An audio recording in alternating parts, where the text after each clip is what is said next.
Alléluia, gloire à l'Éternel, notre Dieu, notre Père. Bienvenue à l'école de Yeshua. Soyez les bienvenus en cette nouvelle année. Je vous le rappelle, nous sommes en fait le 28 mars et en fait l'année a commencé, la nouvelle année spirituelle a commencé le 25 mars 2020, cette année. Nous sommes donc le 4e jour du premier mois de l'année spirituelle de notre Dieu. Très important. En ce 4e jour, 28 mars, c'est un jour de Shabbat, donc Shabbat Shalom à tous. Bienvenue donc à cette école de Yeshua où nous allons étudier, enfin tout au moins on va faire un résumé de la paracha 23, 23e paracha qui s'appelle Pikudei, les comptes. Comme vous le voyez en fait ici, donc ici nous avons premier jour de l'année, 2e jour de l'année, 3e jour de l'année, l'année spirituelle, premier mois de l'année des jubilés. Et ici, nous sommes le 4e jour. C'est un jour de Shabbat. On va donc, en fait, aller dans Pikudei, ça s'appelle les comptes. Donc, un petit commentaire là-dessus, parce que cette paracha est très importante. C'est la dernière paracha du cycle avant la lecture de Lévitique. Lévitique commence toujours, ainsi que l'évangile de Marc, commence toujours le Shabbat qui précède la fête de la Pâque. La fête de la Pâque, nous la voyons ici, 15e jour en fin de compte du premier mois. On célébrera la Pâque donc la veille au soir, le 14e jour du mois, c'est-à-dire le 7 avril au soir. Ce sera le 14e jour du premier mois de l'année. C'est là qu'il faut célébrer la Pâque de l'Éternel. J'y reviendrai. Aujourd'hui, avant effectivement cette Pâque, on lit en fait ici cette paracha. Cette paracha très importante où Dieu prépare tout. Tout pour l'année en fait à venir. Dans ces temps qui sont difficiles, à l'heure actuelle, avec l'épidémie mondiale, dont en fait j'ai déjà parlé, on en reparlera en fait aussi, bien évidemment, mais c'est très important, car cette année 2020, ce n'est pas n'importe quelle année, c'est une année spirituelle extrêmement forte et puissante sur le plan des événements que l'Éternel va permettre dans le monde entier, pas seulement en Europe, pas seulement en France, mais partout dans le monde entier, afin de relever en fait aussi Israël, afin qu'Israël puisse être le témoin dans ces temps de la fin, ces temps de la fin du temps des nations, afin que Israël puisse reprendre le flambeau, avant la venue de notre Seigneur Yeshua. Repentez-vous, car le règne de Dieu arrive bientôt. Oui. Alors ici, dans cette paracha, en fin de compte, Dieu va demander à Moshe d'établir le tabernacle. Le tabernacle, c'est l'image de la présence de Dieu sur la terre, parmi son peuple. Il va, en fin de compte, au travers de ce tabernacle, prévoir tous les moyens de sanctification, purification, pour rétablir la communication avec l'Éternel Dieu. C'est ça l'image du temple. L'image du temple et des sacrifices, c'était simplement pour montrer comment il fallait faire pour se rapprocher, en fin de compte, de Dieu. Au travers de Christ Yeshua, bien sûr, nous nous attachons à Christ Yeshua, et c'est très important. Mais tout le principe du temple était là pour montrer comment, en fin de compte, il faut s'attacher en fait à Dieu. C'est en fait l'image des choses glorieuses à venir. C'était donc très important. Au travers de Christ, lui, il a permis que le temple soit détruit et que notre temple soit construit. Oui, bien sûr. En 3 jours, je rebâtirai le temple de l'Éternel. Mais de ce temple-là dont il parle, c'est effectivement de la reconstruction, restauration de notre temple, afin que la présence de l'Éternel soit dans nos cœurs et dans nos vies d'une manière puissante. Nous allons voir. Je vous invite à aller voir donc dans Exode chapitre 40, versets 16 à 38. Nous allons lire ce passage. Donc ici, vous le voyez, le texte en fait en français sur lequel nous travaillons, afin de corriger, modifier en fin de compte aussi un certain nombre de choses, la référence étant l'hébreu, oui bien sûr. L'hébreu, c'est la parole de Dieu. Elle est écrite en hébreu, et la traduction en française doit coller, ou les traductions dans les différentes langues, doivent coller au mieux de ce que Dieu a voulu dire. Ça, c'est très important. En révélant les choses pleines de grâce au travers de Christ Yeshua, notre Seigneur, notre Sauveur et notre Maître.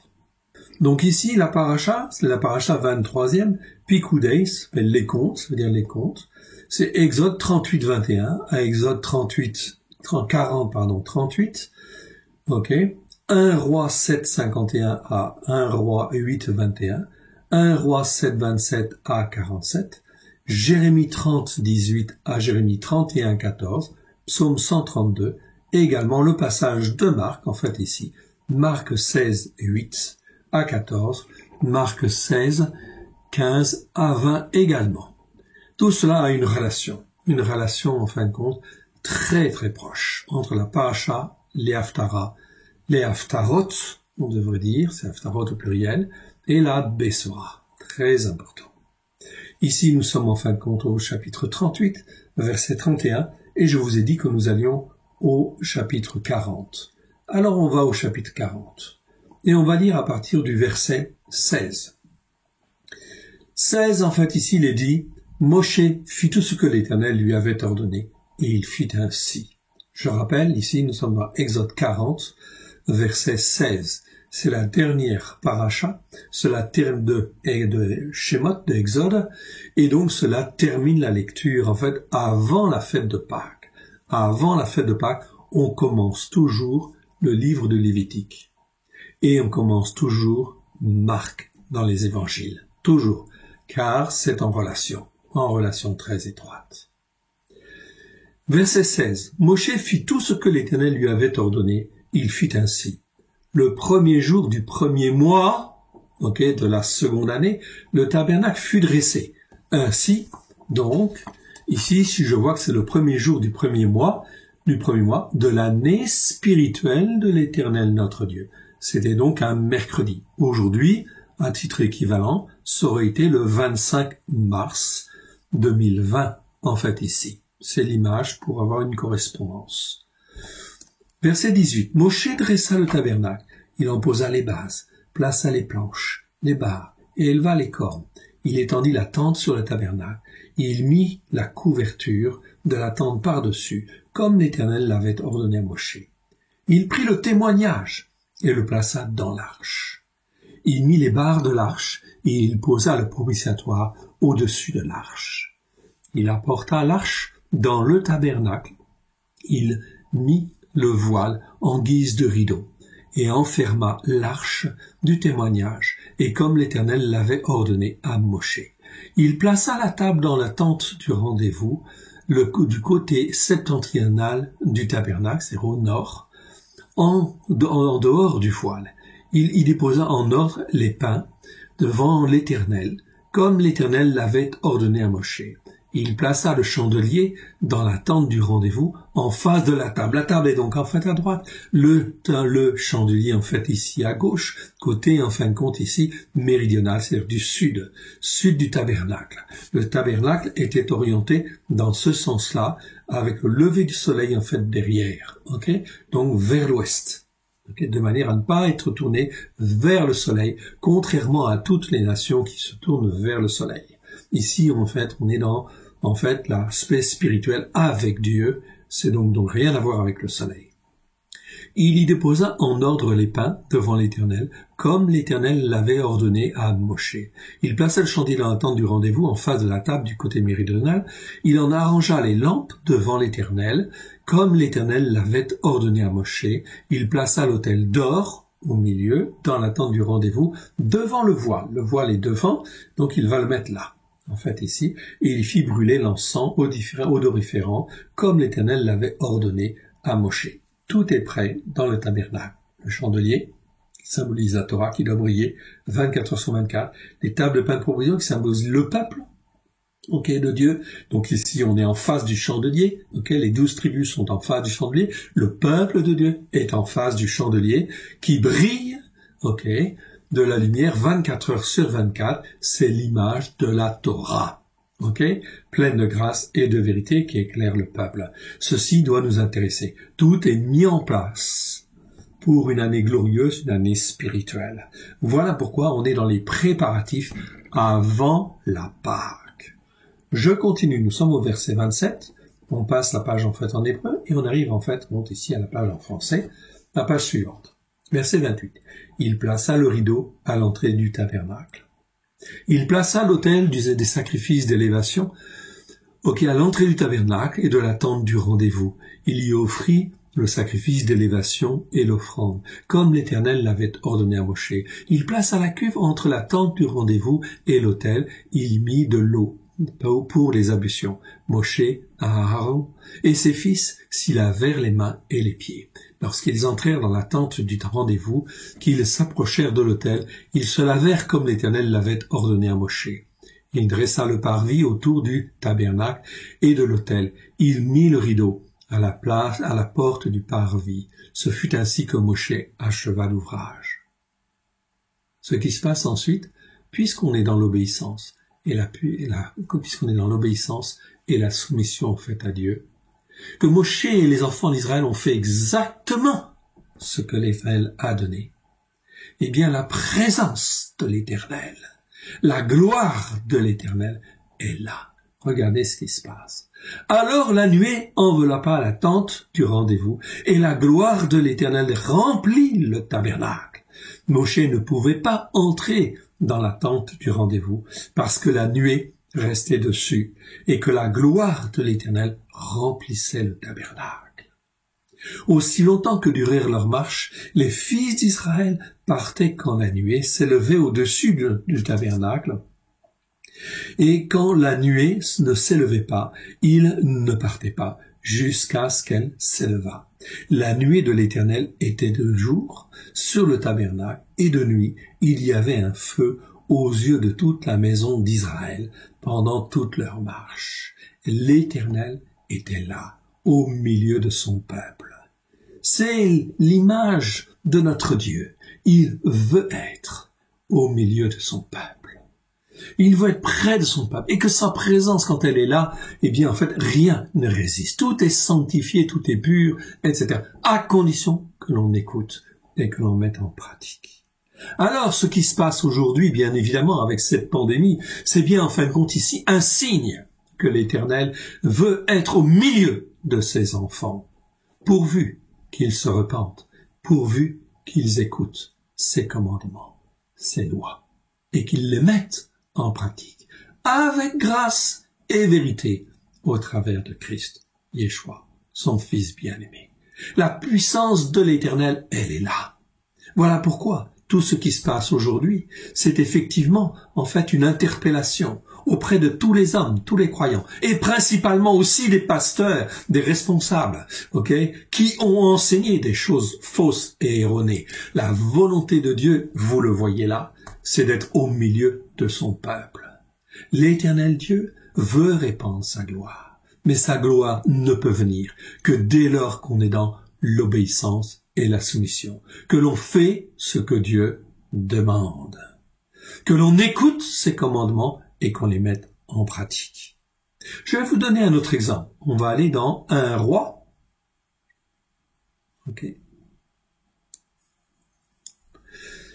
Et on va aller dans 1 Roi, chapitre 8. On défile. 1 Roi, chapitre 8. Et on va commencer en fait au verset 1. Juste déjà, on va pas tout lire, ça fait partie de la paracha, c'est-à-dire des lectures complémentaires qui nous aident à méditer, à réfléchir. Et vous voyez en fait ici ce qui se passe. Alors, Shelomo c'est Salomon, assembla près de lui à Yerushalayim les anciens d'Israël et tous les chefs des tribus, pas quelques-uns, tous, les chefs des familles des fils d'Israël, pour transporter de la cité de David, qui est en Sion, l'arche de l'alliance de l'Éternel. L'arche du témoignage, l'arche de l'alliance, c'est-à-dire, cela rappelle l'alliance que l'Éternel a fait avec les fils d'Israël. Ici, on était dans une grande crainte respectueuse et honorable de ce que l'Éternel, bien sûr, était et faisait. Voilà que si l'arche, en fait, va être ramenée, tous les hommes d'Israël, verset 2, se réunirent auprès du roi Shelomo au mois d'Étanim, qui est le 7e mois pendant la fête. Allons un petit peu plus loin, et en fait ici, comme le temple est refait, voyons au verset 10 et 11 ce qui se passe. Ici, Salomon, il a fait exactement, en fait, ce que l'Éternel demandait. Au travers de la bouche de David, il a suivi son père, les recommandations de son père, et avec un zèle merveilleux, il était dans l'obéissance et la soumission. Regardez ce qui se passe. Verset 10. Au moment où les sacrificateurs sortirent du lieu saint, la nuée remplit la maison de l'Éternel. Les sacrificateurs ne purent pas y rester pour faire le service à cause de la nuée, car la gloire de l'Éternel remplissait la maison de l'Éternel. N'est-ce pas merveilleux, hein? Ici, en fin de compte, c'est extraordinaire. La puissance de Dieu. Est-ce que Dieu est fatigué? Est-ce que Dieu ne veut plus être parmi son peuple? Bien sûr que oui. Mais ce sont ses iniquités, ses péchés et ses transgressions qui le tiennent éloigné de lui. Aujourd'hui, personne n'écoute sa parole, sa Torah pour la mettre en pratique comme il le veut. Voilà pourquoi il est absolument nécessaire de se repentir, car les choses qui viennent sont des choses absolument terribles. Terribles. Je vous en parlerai, en fait, encore. Ici, on va aller un petit peu plus loin. Dans ce même chapitre 8 de 1 roi, on va aller au verset 25 et 27. Ok? 25 à 27. Regardez bien ce qui est marqué là. Ok? Shlomo va donc prier. Et il va dire au verset 25, « Maintenant, Éternel, Elohim d'Israël. » Oui, je préfère dire Elohim d'Israël, parce qu'en hébreu, c'est le mot, d'abord. C'est Elohé Israël. C'est le mot Elohim. Elohim, c'est veut dire Dieu, mais Dieu au pluriel. C'est Dieu, en fin de compte, aussi, mais avec les trois. C'est-à-dire, en fait, Dieu lui-même, la parole de Dieu et l'Esprit de Dieu. Et ils sont un. Ils sont Elohim. Ok? Ils sont un. Shema Echad. Shema Adonai, Shema Israël, Adonai Echad. Ok? Ici, en fin de compte, Elohim est un. Elohim d'Israël. Observe la promesse que tu as faite à David, mon père, en disant tu ne manqueras jamais devant moi d'un successeur assis sur le trône d'Israël, pourvu que tes fils prennent garde à leur voie, qu'ils marchent en ma présence comme tu as marché en ma présence. Ici, de qui parle-t-il? Shlomo est en train de parler de Yeshua, du successeur de David, qui va venir. Yeshua, ce n'est en fin de compte, oui, c'est le fils de David, c'est celui qui règne, c'est un juif. Beaucoup l'ont oublié, ok? Ça n'a rien à voir avec Constantin. Ici, nous sommes dans le Christ juif. Ici, Yeshua, il est juif, il est l'héritier de David. Il prend la succession depuis 2000 ans, ok, du royaume de David. La clé du royaume lui a été donnée il y a 2000 ans. Qu'est-ce qu'on en a fait? Depuis 2000 ans, on enseigne des tas de choses à droite et à gauche. Ok, on est dans la théologie de remplacement. Jamais personne ne parle de la succession du règne de David. En fait, ici, c'est la promesse de Salomon. Écoutez bien. Oh, qu'elle s'accomplisse, Elohim d'Israël, la promesse que tu as faite à ton serviteur David, mon père. Mais quoi, Elohim, habiterait-il véritablement sur la terre? Voici les cieux et les cieux des cieux ne peuvent te contenir, combien moins cette maison que j'ai bâtie. Salomon se rendait compte, en fait ici, que la maison qu'il construisait, si belle soit-elle, et elle était belle, et elle était très belle, elle était parfaite même, quelque part. Mais, en fin de compte, ce n'est même pas dans une maison comme cela que peut résider Dieu, en fait, ou la puissance de Dieu. C'est dans chacun de nos cœurs, chacune de nos vies. Mais il fallait bien montrer l'exemple. Il fallait vraiment montrer des symboles, en fait, pour montrer la magnificence, en fait, de l'Éternel. Voilà pourquoi tout ce qui est ici, c'est l'image des choses glorieuses à venir. Mais si je n'écoute pas ce que c'est que ces images, là, pour comprendre la sainteté de Dieu, ok, eh bien, je vais jamais avancer, jamais comprendre. Rien n'a changé. Et depuis 2000 ans, ok, on déforme les choses. Verset 28. Écoutons. Toutefois, Éternel, mon Elohim, sois attentif à la prière de ton serviteur et à sa supplication. Écoute le cri et la prière que t'adresse aujourd'hui ton serviteur. Amen. C'est donc très important en fait ici, ok, Salomon parle, ok, et en fait Shlomo parle, et il va en fin de compte ici prier. Il sait qu'il y a un successeur à venir. Okay. Voilà pourquoi au temps où Yeshua est venu, il y a beaucoup de gens qui savaient qu'il y avait un successeur à venir, et quand ils voyaient Yeshua, ils disaient « Fils de David ». Okay. C'est toi qui es l'héritier de David, qui est en fin de compte celui qui a été appelé loin de l'Éternel, le Christ de Dieu. Le Christ, c'est celui qui existait déjà, okay. Non pas en tant qu'homme, mais qui existait. Abraham l'a vu, Moshe l'a vu, David le connaissait, etc. Tous les prophètes le connaissaient. Salomon était instruit par David, il savait en fait aussi. Ok. Allons un petit peu plus loin. 1 Roi 8, versets 41, 42. 41 à 43. Quand un inconnu, et écoutez bien ici, donc le temple est construit, les prières sont faites. Ici, quand un inconnu, c'est mieux que le mot étranger. Okay. Le mot étranger, c'est le mot guerre. Ici, en hébreu, c'est le mot nori, comme vous le voyez en fait ici. Nori, ça veut dire celui que je connais pas. C'est un inconnu. Bon, on peut traduire par étranger, mais c'est embêtant, parce qu'il y a différents mots pour dire étranger en fait en hébreu, et chacun a des nuances. Ici, c'est l'étranger inconnu. Celui qu'on connaît pas. Quand un inconnu, qui vient de n'importe quelle nation, du monde entier, qui n'est pas de ton peuple d'Israël, viendra d'un pays lointain, à cause de ton nom, parce qu'il aura entendu parler du Dieu d'Israël. Regardez, on continue. 42-43. Car on saura que ton nom est grand, ta main forte et ton bras étendu.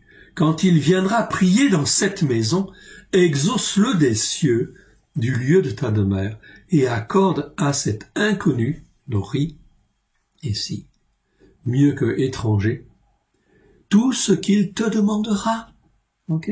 Peu importe ce qu'il te demande. S'il vient ici te voir, toi l'Élohim, toi le Dieu d'Israël, ok, le Dieu d'Abraham, le Dieu d'Isaac, le Dieu de Jacob, s'il vient te voir ici à Jérusalem, ok, ou même si dans le secret de sa chambre, il se tourne vers toi, c'est ça que ça veut dire aussi. Exauce-le des cieux, au travers de Christ, bien sûr. Okay. Exauce-le des cieux, du lieu de ta demeure, du Christ juif, bien évidemment. Exauce-le des cieux, du lieu de ta demeure, et accorde à cet homme, ok, cet étranger, tout ce qu'il te demandera, afin que quoi? Afin que tous les peuples de la terre connaissent ton nom pour te craindre, comme ton peuple d'Israël, et sache que ton nom est invoqué sur cette maison que j'ai bâtie. C'était hier la prière de Shlomo, Salomon. Cette prière, elle est toujours valable. Oui, bien sûr. Quiconque dans le monde entier, ok, quiconque invoque le nom de l'Éternel sera sauvé. Quiconque invoque le nom de l'Éternel, et si l'Éternel lui permet d'aller vers Christ et Yeshua, il aura la vie éternelle. C'est quiconque croit à la vie éternelle. Voyez la puissance de l'Évangile qui nous a été donné il y a 2000 ans. 2000 ans qu'il a été donné, ok, pour que les hommes et les femmes de quelque nation que ce soit, de quelque peuple, puissent se tourner vers le seul Dieu unique et vrai, au travers de Christ Yeshua, et devenir un peuple pour Dieu. Au lieu de cela, on se sert de Christ, on se sert du message de Christ. On n'est plus ici dans l'héritage de David, non. Pas du tout. On est dans la théologie du remplacement, théologie de l'empereur romain Constantin, où effectivement on fait des prosélytes, ok, et en fait ils appartiennent à telle église catholique, ou l'église protestante, ou l'église évangélique ceci, ou évangélique cela, etc. Tout cela, ce n'est que des artifices humains. Désolé.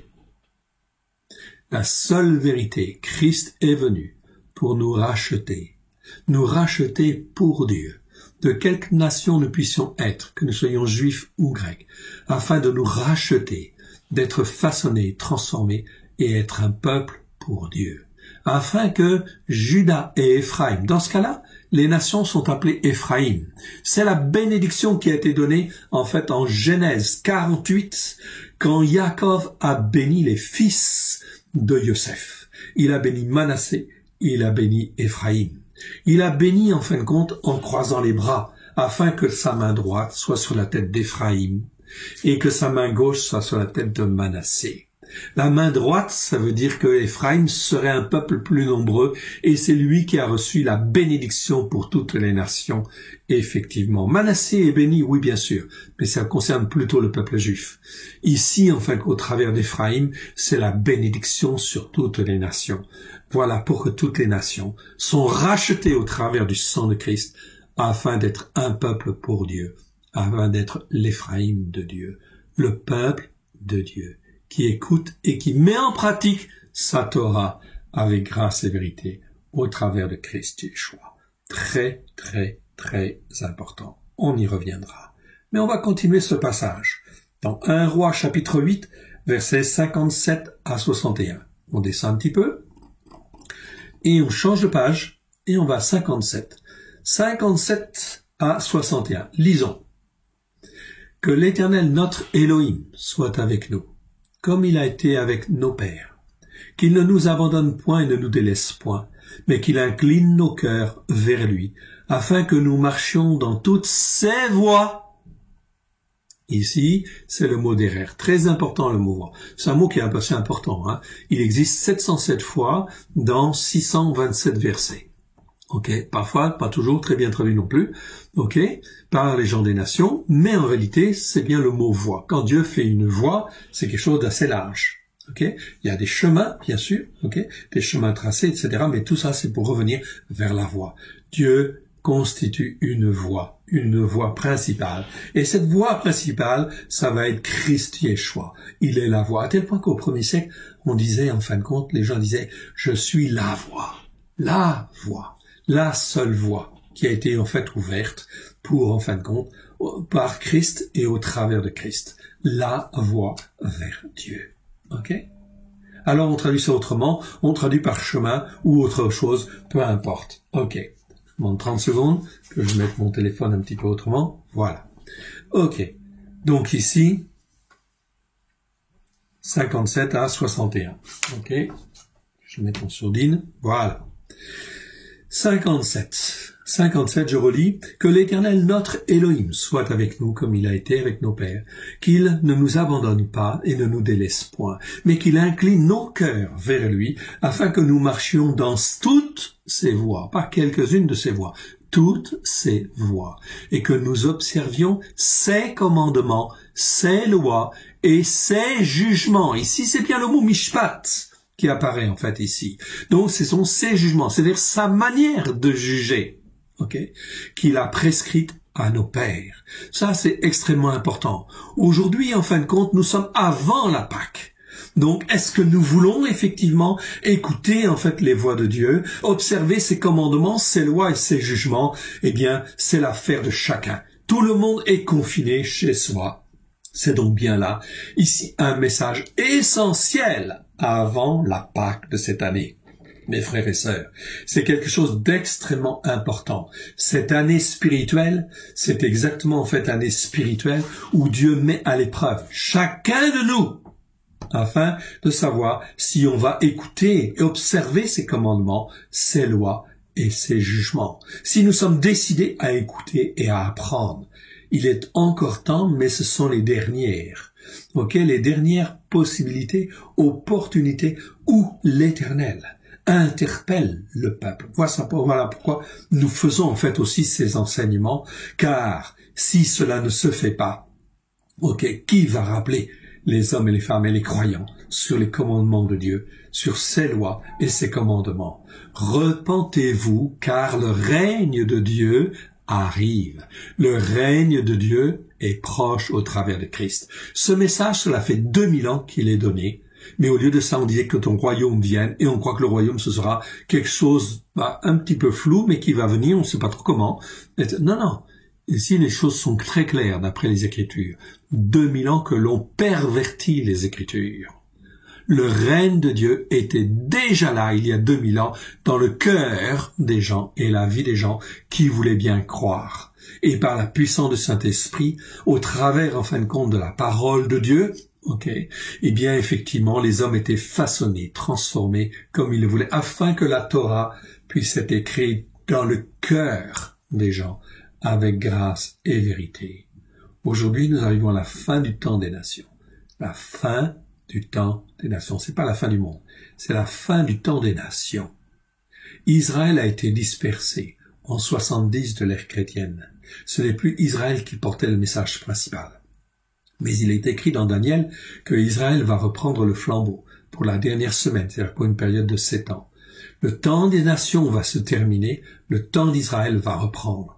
Dieu est en train de faire les choses afin que Israël puisse être un témoin face au monde entier, face justement à l'Antichrist, qui est appelé dans Thessaloniciens, je vous le rappelle, l'anomos, c'est-à-dire le Sanctorat. Très important.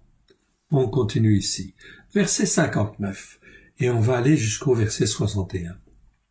Que ces paroles, objet de mes supplications devant l'Éternel, Salomon parle, soient jour et nuit présentes à l'Éternel notre Dieu, qu'il exerce en tout temps un jugement juste envers son serviteur, ou favorable envers son serviteur, ou un jugement juste envers son peuple, en fait ici. Un jugement juste envers son peuple d'Israël. Oui, c'est un jugement juste ici, c'est pas le droit. Quel droit nous avons? Nous n'avons pas de droit. Dans la seconde, c'est traduit par le mot droit. Non, le mot en fait hébreu, c'est mishpat. C'est mishpat en fait ici. Donc un jugement juste ou un bon jugement en notre faveur, envers son serviteur. Ici, en fin de compte, nous sommes vraiment en fait dans une dimension spirituelle extraordinaire où la Pâque va bientôt avoir lieu. On va offrir le sacrifice de l'agneau. Donc bien sûr, il a été offert il y a 2000 ans, mais c'est important de célébrer cette Pâque pour dire à Dieu, je te demande pardon. Pardon, Seigneur, parce que je n'avais pas compris qu'il fallait en fait revenir sur toute ta Torah, pleine de grâce et de vérité, écouter tes commandements et les mettre en pratique. Oui, bien sûr. Mes frères et sœurs, je vous citerai que le 4e commandement, observe le jour du Shabbat pour le mettre en place. C'est bien ce qui est écrit en fait en hébreu. Ça a été changé, en fin de compte, dans les traductions, en disant observe le jour du repos. Et Constantin au IVe siècle a dit, le jour de repos, c'est le dimanche. C'est déjà là une désobéissance. Ok, on pourrait arrêter là. Ça reste, c'est pareil. Tout le reste, c'est pareil. Ça nous entraîne en fin de compte à des pratiques qui sont des pratiques religieuses, qui sont des pratiques hypocrites, où on fait des choses, mais ce n'est pas ce que Dieu a demandé. Regardez. La présence de l'Éternel lorsque Moïse a exactement fait ce que Dieu a demandé. La puissance de Dieu était là. Lorsque Salomon et le peuple d'Israël a fait le temple et qu'en fait, exactement comme il l'a demandé, la puissance de l'Éternel était là. Aujourd'hui, mes frères et sœurs, c'est le diable qui règne dans le monde entier. Au travers du Covid-19, du coronavirus, oh oui, bien sûr, la présence de l'Éternel n'est pas là pour guérir. Pourquoi? À cause de la désobéissance des hommes. C'est là la faute des enseignements que nous avons reçus, la faute de ceux qui ont diffusé des mensonges. C'est donc très important de revenir. Cette Pâque est une Pâque extraordinairement importante. Préparez-vous et célébrez-la. Mais célébrez-la comme il faut. Chacun est dans sa famille. Chacun est dans sa famille comme hier. Les enfants d'Israël, avant la sortie d'Égypte, les fléaux étaient dehors. Ils étaient chacun dans leur maison. Ils célébraient la Pâque pour sortir, en fin de compte, du joug de l'Égypte. Eh bien, c'est exactement la même chose. Il faut sortir de tous les jougs spirituels dans lesquels nous avons pu être, des fausses doctrines, des fausses religions, et revenir à une seule, mais je ne veux pas parler de religion, mais à une seule parole, la Torah pleine de grâce et de vérité, au travers de Christ Yeshua. C'est là le seul message. Que l'on doit accepter et que l'on doit manger. À la gloire de l'Éternel. Verset 60. Afin que tous les peuples de la terre, c'est pas seulement Israël, envers ton serviteur et envers ton peuple Israël, verset 59. Verset 60. Afin que tous les peuples de la terre reconnaissent que l'Éternel est, quoi? À Elohim. Ici, en hébreu, j'ai le terme à Elohim. Chapitre 8, verset 60. Je le montre. Regardez, vous l'avez là. Dans l'hébreu, c'est marqué le texte. Ici, dans le texte, à Elohim. Dans le texte hébreu. Ça veut dire quoi? Le seul Dieu unique et vrai. Je ne peux pas adorer, et Dieu n'accepte pas de repentance, ok, si elle n'est pas fondée comme il convient. Ok, ça ne sert à rien de jeûner aujourd'hui par rapport au coronavirus ou de supplier Dieu si dans le cœur on n'a pas l'intention de revenir sincèrement en fait à lui comme il le veut pour l'adorer lui comme étant le seul Dieu unique et vrai, la Elohim, le A Elohim, qui est en fin de compte, je vous le rappelle, le Dieu d'Abraham, le Dieu de Yitzhak, le Dieu de Yaakov, le Dieu de Moshe, le Dieu de David, le Dieu de tous les prophètes et le Dieu de Yeshua, notre Seigneur et notre Sauveur. Mais il faut qu'il soit aussi notre Dieu. Quelle place avons-nous fait dans nos cœurs et dans nos vies par rapport à Elohim, cet Elohim-là, le seul Dieu unique et vrai. Je vous rappelle que le mot Elohim existe plus de 3700 fois ou 3800 fois dans le Tanakh, okay, c'est-à-dire la première alliance. Mais seulement avec l'article ici, HA, cela n'existe exactement que 393 fois. Oui, c'est ça. Ou 397 fois. Ok? Donc ça, c'est très extrêmement important. Et dans chacun de ces versets, je sais que je les ai parcourus dans le détail, chacun de ces versets, eh bien effectivement on s'aperçoit que Elohim, c'est le Dieu en fin de compte qui est le seul Dieu. Cela veut dire le seul Dieu unique et vrai. Est-ce que je veux servir le seul Dieu unique et vrai? La question est là. Alors, sinon il faut que je me repente.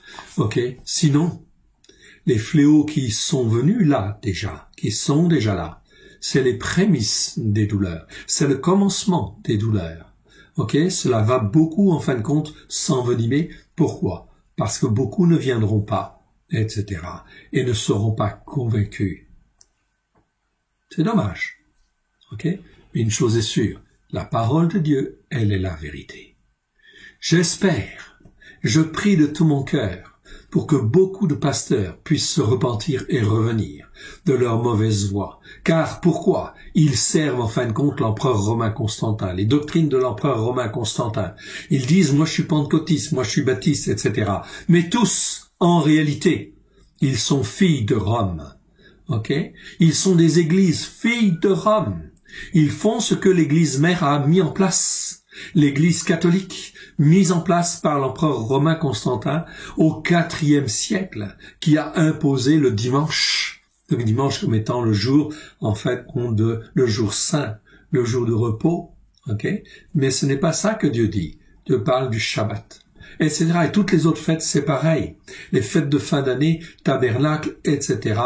Hanouka, tout ça, toutes ces fêtes ont été supprimées. Même si Hanouka n'est pas une fête de l'Éternel, c'est une fête prophétique, messianique à souhait.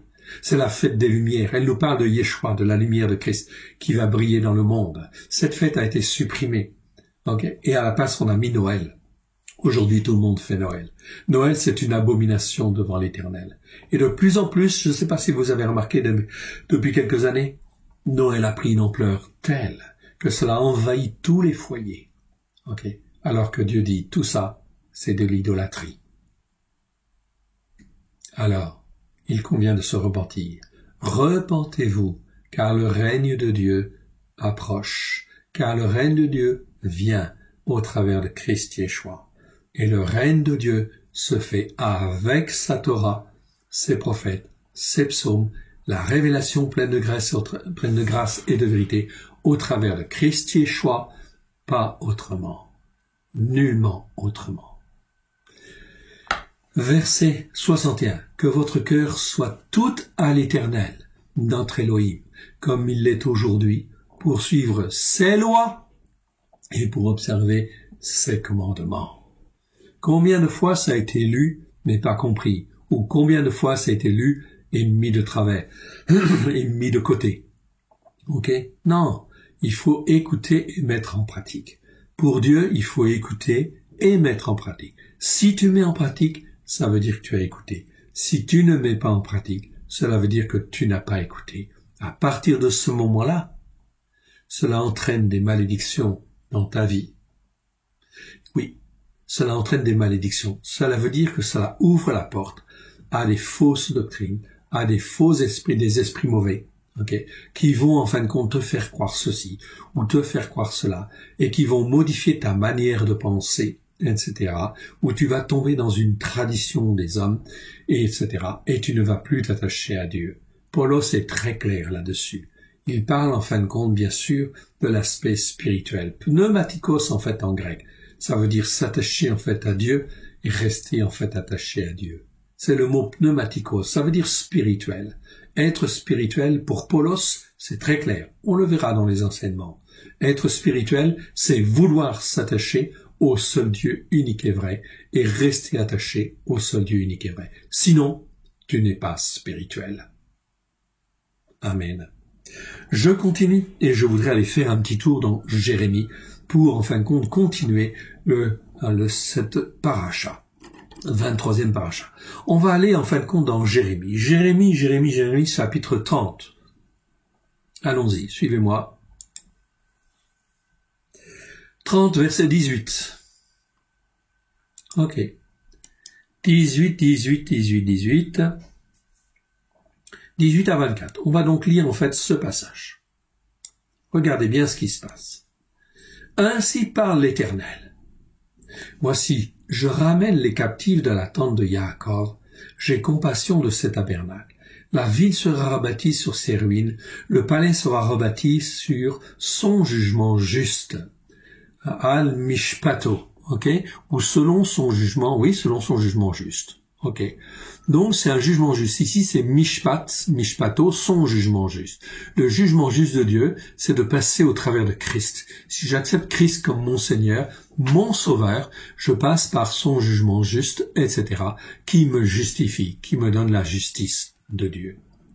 Du milieu d'eux s'élèveront des actions de grâce et des cris de réjouissance. Je les multiplierai et ils ne diminueront pas. Je les honorerai et ils ne seront pas méprisés. Verset 20. Ses fils seront comme autrefois. Restauration d'Israël. Oui, bien sûr. Une restauration glorieuse. Son assemblée de témoins. Ici, c'est Aïda. Ça nous parle d'assemblée de témoins. C'est pas assemblée tout court. C'est une assemblée qui sont des témoins. Subsistera devant moi. Et je châtierai tous ses oppresseurs. Verset 21, écoutez bien ici. Son chef, rempli de magnificence, sera tiré de son sein. Celui qui gouvernera sortira du milieu de lui.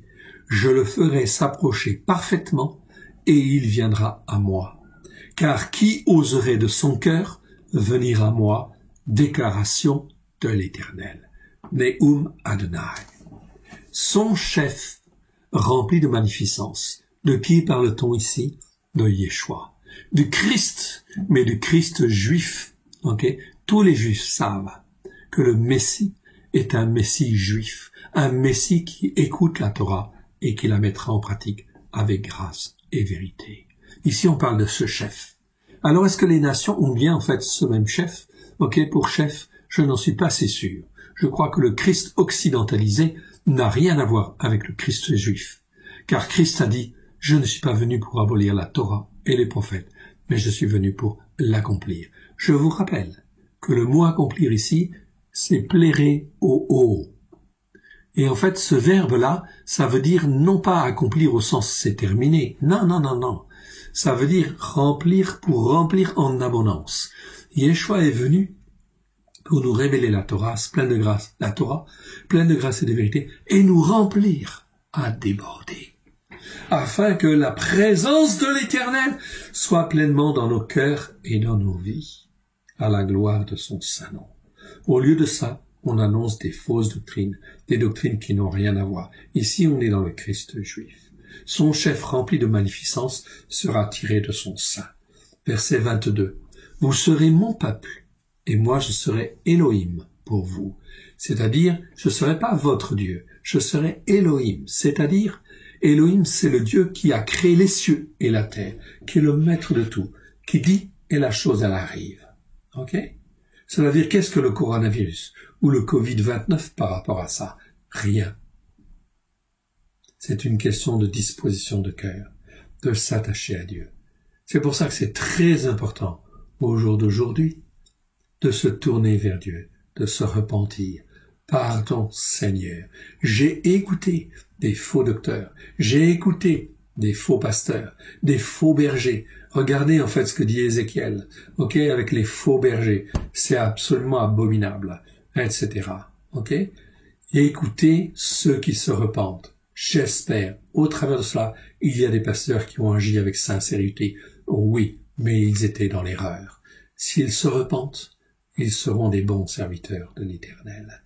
Mais des serviteurs qui sont sur la Torah, les prophètes et les psaumes. C'est un des moyens de vérifier dans les temps qui viennent. Tous ceux qui parlent en tant que prophètes, pasteurs, bergers ou autres, s'ils sont ancrés sur la Torah, les prophètes et les psaumes, ok, vous pouvez les écouter.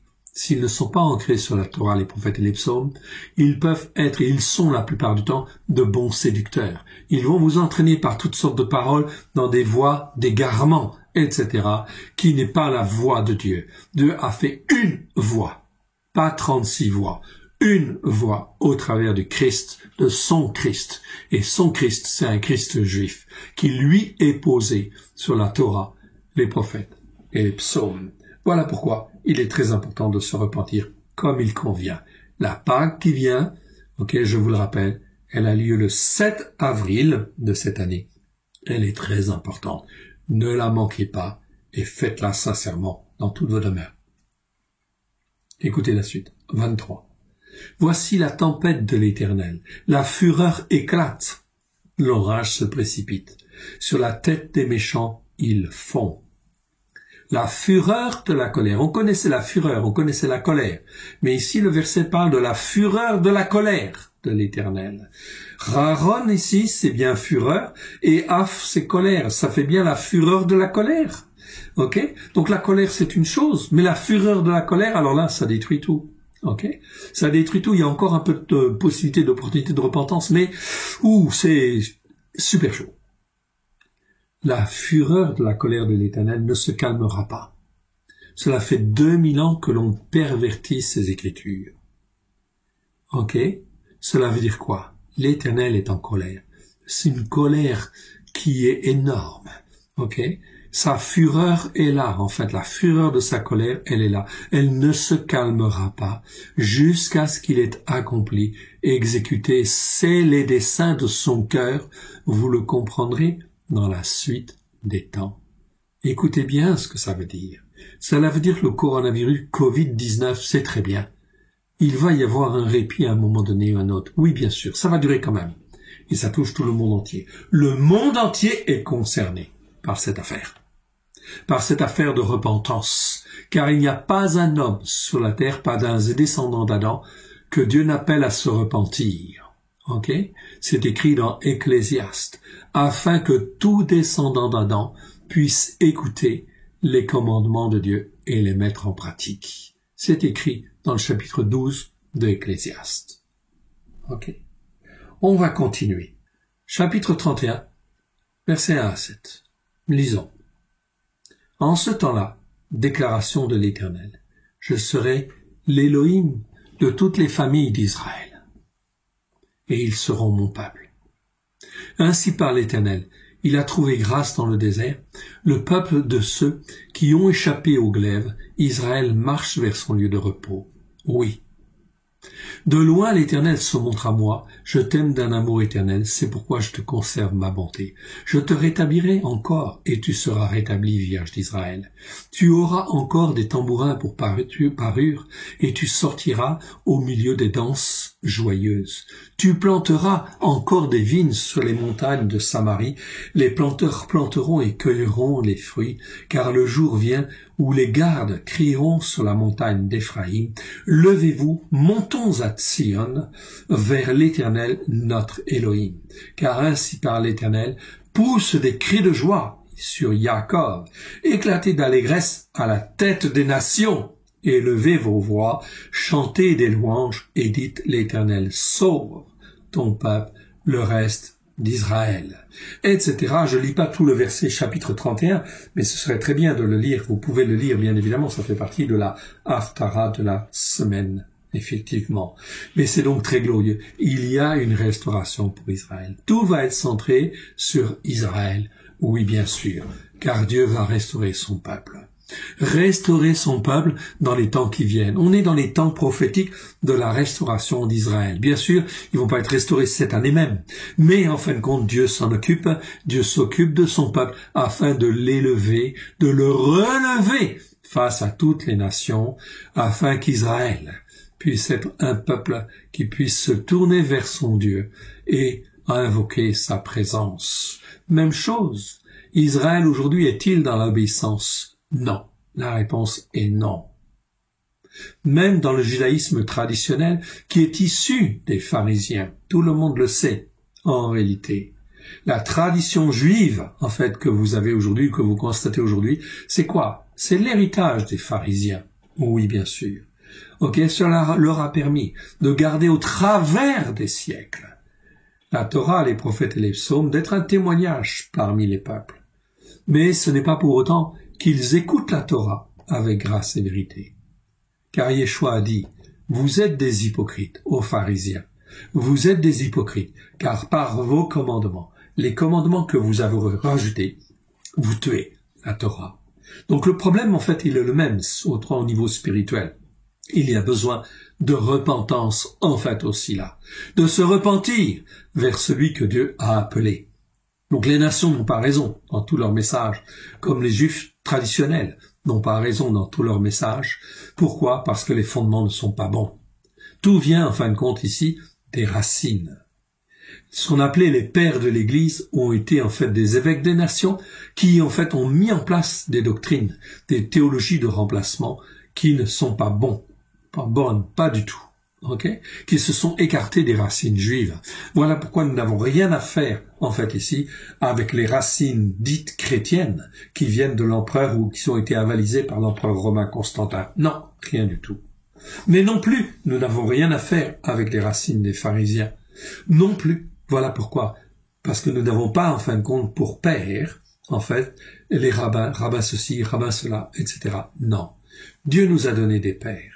Ces pères, ce sont Abraham, Isaac, Jacob. Voilà pourquoi il faut être au milieu, posé sur la Torah, les prophètes et les psaumes, à la lumière de Yeshua, et en fait s'enraciner dans la Torah, les prophètes et les psaumes, et voir comment en fait Abraham a fonctionné, comment il a marché par la foi, comment Yitzhak a marché par la foi, comment Yaakov a marché par la foi, comment Yosef a marché par la foi, comment Moshe a marché par la foi, comment en fait David a marché par la foi, comment les prophètes ont marché par la foi, et Yeshua nous montre le chemin.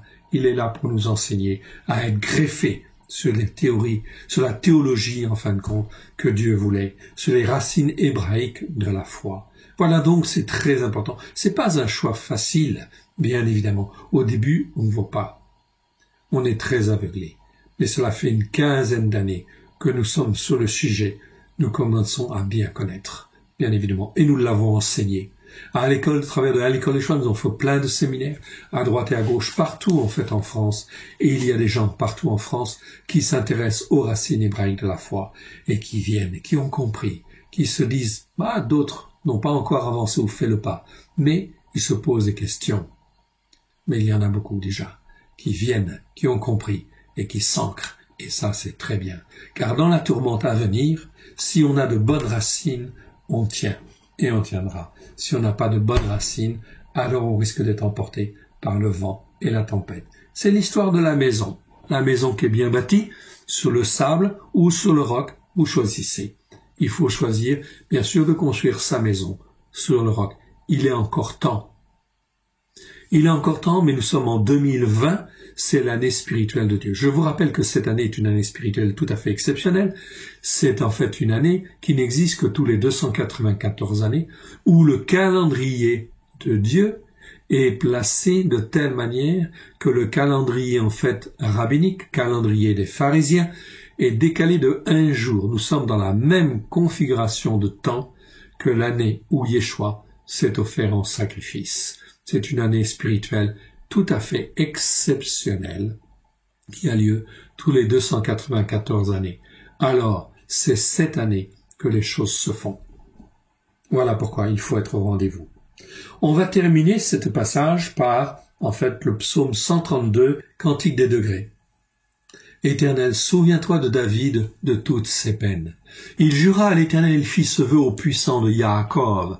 Je n'entrerai pas dans la tente où j'habite, je ne monterai pas sur le lit où je repose, je ne donnerai ni sommeil à mes yeux, ni assoupissement à mes paupières, jusqu'à ce que j'aie trouvé un lieu pour l'Éternel, un tabernacle pour le puissant de Yaakov. Voici, nous en entendîmes parler à Ephrata. Ephrata, ça nous parle de la naissance de Yeshua. Nous la trouvâmes dans le champ de Jahar. Allons à son tabernacle, prosternons-nous devant son marchepied. Lève-toi, Éternel, viens à ton lieu de repos, toi et l'arche de ta majesté. Que tes sacrificateurs soient revêtus de justice, que tes fidèles poussent des cris de joie. À cause de David, ton serviteur, ne repousse pas ton Mashiach. L'Éternel, ton oint, ton Mashiach, en hébreu. L'Éternel a juré la vérité à David, il n'en reviendra pas. Je mettrai sur ton trône un fruit de tes entrailles. Yeshua, c'est le fils de David. C'est comme ça qu'il faut le regarder. L'héritier du trône de David. C'est un juif, oui, et il est l'héritier, le roi. Ok? Le roi des Juifs. Oui, bien sûr. Et si, en fin de compte, les gens de nation ont accès, en fin de compte, à la parole de Dieu, au travers de la puissance du Saint-Esprit, selon la bonté de Dieu, au travers de Christ Yeshua, c'est pour être greffé sur cette racine et avoir le même héritage. Voilà pourquoi tous les gens des nations sont appelés à écouter les commandements de Dieu et à les mettre en pratique de la même manière. Pour cela, il n'y a pas de différence entre le juif et le grec. Verset 12. Si tes fils observent mon alliance, c'est un engagement d'État, c'est prophétique. Si donc tous ceux qui croient, tous tes fils, juifs et non juifs, observent mon alliance et mon témoignage que je leur enseigne, leurs fils aussi pour toujours seront assis sur ton trône. Oui, l'Éternel a choisi de Sion. Il l'a désiré pour sa demeure. C'est mon lieu de repos à toujours. J'y habiterai car je l'ai désiré. Je bénirai sa nourriture. Je rassasirai de pain ses indigents. Je revêtirai de salut ses sacrificateurs. Et ses fidèles pousseront des cris de joie. Là, j'élèverai la corne de David. Je préparai une lampe à mon oint, à mon Mashiach. C'est le même mot. Ok. Je revêtirai de honte ses ennemis, et sur lui brillera, la marque des Nézers. Des Nézers. Nézers, c'est-à-dire des Nazoréens, de ceux qui sont à part. Ok, on ne peut être à part de ce monde que dès lors qu'on accepte Christ Yeshua, le Christ, le Nazoréen, celui qui a la Torah dans le cœur et qui la met en pratique avec grâce et vérité. C'est un Nazoréen. On peut traduire ce mot-là, en fait, Yeshua, le consacré, consacrant. Pareil, c'est très bien. J'ai beaucoup enseigné déjà là-dessus. On a déformé ces mots, on a perverti, parce qu'on a traduit le mot Nazoraios par de Nazareth, ce qui est faux. C'est Yeshua le Nazoréen, ou Yeshua le consacré, consacrant. Celui qui a la Torah dans le cœur avec grâce et vérité, et qui enseigne aux autres à faire de même. De la même manière, ses disciples sont des Nazoréens, des consacrés, consacrants, qui ont la Torah pleine de grâce et de vérité dans leur cœur, pour l'enseigner aux autres, en fait, à faire de même. Nous étions dans un christianisme juif, essentiellement juif, exclusivement juif, jusqu'au IVe siècle. Après, la perversion est venue petit à petit dans les doctrines, et les pasteurs ont enseigné des fausses doctrines parce qu'ils ne savaient pas pour certains. Maintenant, il faut qu'ils sachent, qu'ils se repentent et qu'ils reviennent, afin d'être des consacrés consacrants, afin d'avoir la marque des Nézers, c'est-à-dire la marque des gens qui sont consacrés, sur leur front, etc., et dans leur cœur, afin qu'ils soient des consacrés de l'Éternel, On parle de cela dans l'Apocalypse. Attention, la marque, c'est ça, en fait aussi. C'est la marque des Nézers, c'est la marque des consacrés, consacrants, etc. Ceux-là n'ont rien à craindre par rapport à toute la corruption ou la perversion qui va être dans le monde. Mais il faut s'attacher à Dieu. Voilà pourquoi cette Pâque qui vient. est très importante. Est-ce que je veux être avec Dieu ou contre Dieu? Est-ce que je veux enseigner, en fait, être son peuple? Est-ce que je veux enseigner comme lui le veut? Oui ou non? Amen. Je vais terminer avec le passage de Marc. Je vous rappelle que les évangiles, les 4 évangiles, nous les avons retraduits sur la pensée hébraïque et sur le texte reçu du XVIIe siècle. Ok, donc très important, ils sont disponibles sur notre site.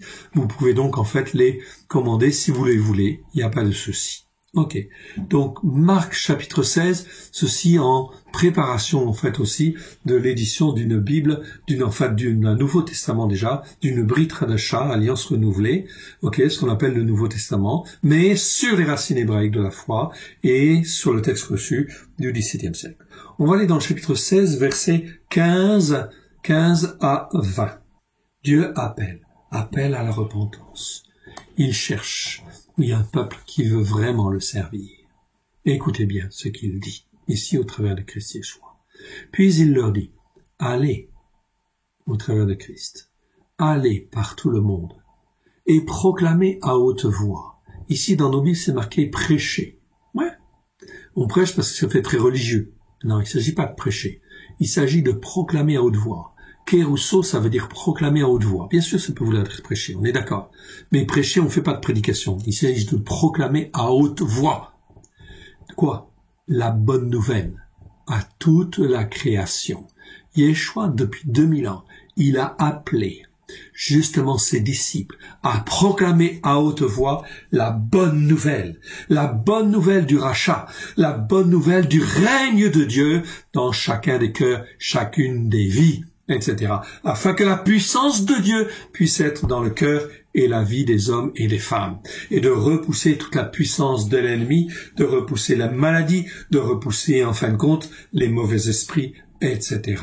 Ok, c'est Dieu qui fait. Dès lors que l'on écoute et que l'on met en pratique la bonne nouvelle que tout est accompli à la croix il y a 2000 ans.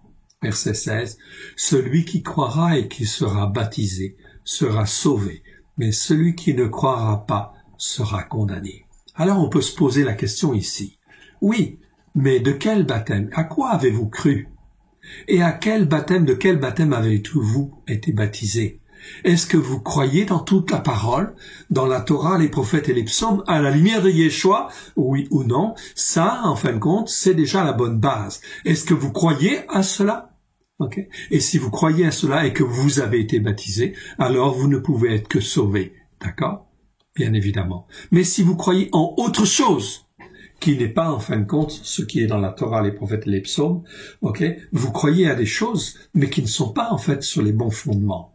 Donc, votre baptême est-il valable? Je vous encourage. Évidemment, vous posez les bonnes questions, etc.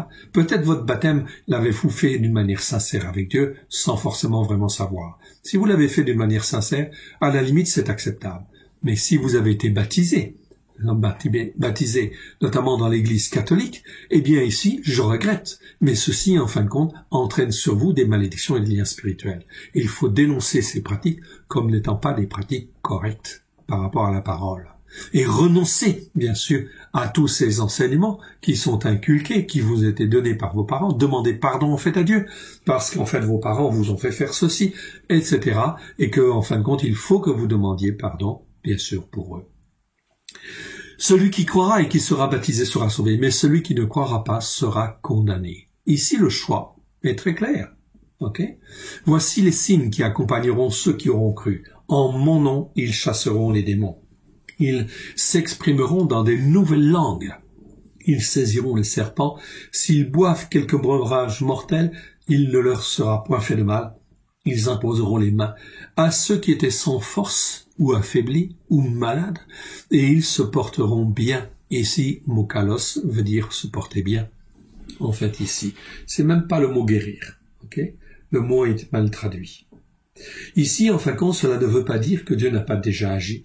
Oui, bien sûr que l'onction de Dieu a existé à droite et à gauche. Mais je dirais, par rapport à ce que Dieu veut faire, il n'a donné que des petits signes, que des signes et des prodiges, pour justement montrer qu'il était là, et qu'il voulait faire revenir sur la Torah, les prophètes et les psaumes. Il n'y a qu'une seule voie, C'est la voie, en fin de compte, que Dieu a tracée au travers de Christ Yeshua. Et si ces signes et ces prodiges ont existé, c'est la bonté de Dieu qui s'exprime par rapport aux brebis. Par rapport aux brebis, parce que Dieu voulait sauver, Dieu voulait racheter. Oui, bien sûr, c'est son désir, le plus cher de son cœur, c'est de sauver et de rattraper ces brebis, qui ont été, à cause des faux bergers, détournés à droite et à gauche. C'est pas pour ça que Dieu n'agit pas, même à travers de ces faux bergers. Il a agi. Pourquoi? Parce qu'il voulait sauver. Mais cela n'accrédite pas ce que font, en fait, ces faux bergers ou ces faux pasteurs, etc. Donc il faut revenir à Dieu, etc., sur ses racines à lui. Le Seigneur, après avoir partagé avec eux, fut enlevé au ciel et il s'assit à la droite de Dieu. Oui, bien sûr. Il s'assit à la droite de Dieu. Et ça, pourquoi? Pour pouvoir agir. Il a reçu tout pouvoir dans le ciel et sur la terre pour pouvoir agir, de faire un peuple pour Dieu et de ramener les peuples à la raison, sur la Torah pleine de grâce et de vérité. Dieu n'a pas oublié. Aujourd'hui, nous rentrons dans une phase prophétique où Dieu est en train de juger toutes les montagnes et les collines.